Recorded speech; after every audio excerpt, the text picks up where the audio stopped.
Good morning friends, ನಾನು ನಿಮ್ಮ Pradeep ಚಿಕ್ಕೋಡಿಯಿಂದ lab technician.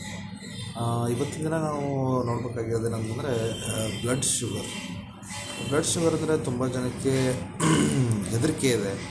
ಬಂದಮೇಲೆ ಏನು ಮಾಡೋದು, ಯಾವ ಥರ ಟೆಸ್ಟ್ ಮಾಡಿಸೋದು, ಯಾವ ಡಾಕ್ಟ್ರಿಗೆ ತೋರಿಸೋದು, ಹಿಂಗೆಲ್ಲ ತುಂಬ ಥರದ ಪ್ರಶ್ನೆಗಳಿರ್ತವೆ. ಅಥವಾ ಹೆಚ್ಚು ಕಡಿಮೆ ಆಗ್ತಾಯಿದೆ, ಏನಕ್ಕೆ ಆಗ್ತಾಯಿದೆ ಅಂತ ಎಲ್ಲ. ಸೊ ಫ್ರೆಂಡ್ಸ್, ಇದ್ರ ಬಗ್ಗೆ ಒಂದು ಸ್ವಲ್ಪ ನಾಲೆಜ್ ನಾನು ಕೊಡ್ತೀನಿ ಆ್ಯಸ್ ಅ ಲ್ಯಾಬ್ ಟೆಕ್ನಿಷಿಯನ್. ನೋಡಿ, ಯಾವಾಗೂ ನೀವು ಟೆಸ್ಟ್ ಮಾಡೋಕ್ಕೆ ಬರ್ತೀರಲ್ಲ, ಬಂದಾಗ ಫಸ್ಟು ಫಾಸ್ಟಿಂಗನ್ನು ಕೊಡ್ತೀರ. ಫಾಸ್ಟಿಂಗನ್ನು ಕೊಟ್ಟಮೇಲೆ 1.5 ಗಂಟೆ ಅಥವಾ 2 ಗಂಟೆ ಒಳಗಡೆ ಸೆಕೆಂಡ್ ಸ್ಯಾಂಪಲನ್ನು ಕೊಡಬೇಕು, ಅಂದರೆ ಊಟ ಆದಮೇಲೆ. ಸೊ ಭಾಳ ಜನಕ್ಕೆ ಇದು ಕನ್ಫ್ಯೂಷನ್ ಇರ್ತದೆ. ಸೊ ಆ ಟೈಮಲ್ಲಿ ನಾವು ಟ್ಯಾಬ್ಲೆಟ್ ತೊಗೊಳ್ಬೇಕು ಅಥವಾ ಇಲ್ವಾ ಅಂತೇಳಿ. ಸೊ ನಾನು ಹೇಳೋದೇನಂತಂದರೆ, ನಿಮಗೆ ಟ್ಯಾಬ್ಲೆಟ್ ಕೊಟ್ಟ ಮೇಲೆ ಶುಗರ್ ಕಂಟ್ರೋಲಲ್ಲಿ ಇರುತ್ತೆ. ಸೊ ಆ ಟ್ಯಾಬ್ಲೆಟನ್ನು ತೊಗೊಂಡೇ ನೀವು ಬರಬೇಕು.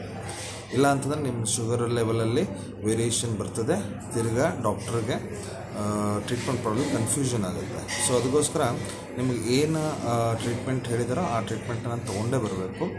ಸೊ ಫಾಸ್ಟಿಂಗ್ ಮತ್ತು ಪಿ ಆ ಥರ ಮಾಡಿದಾಗ ನಿಮ್ಮದು ಎವರೇಜ್ ಸರಿಯಾಗಿ ಬರ್ತದೆ.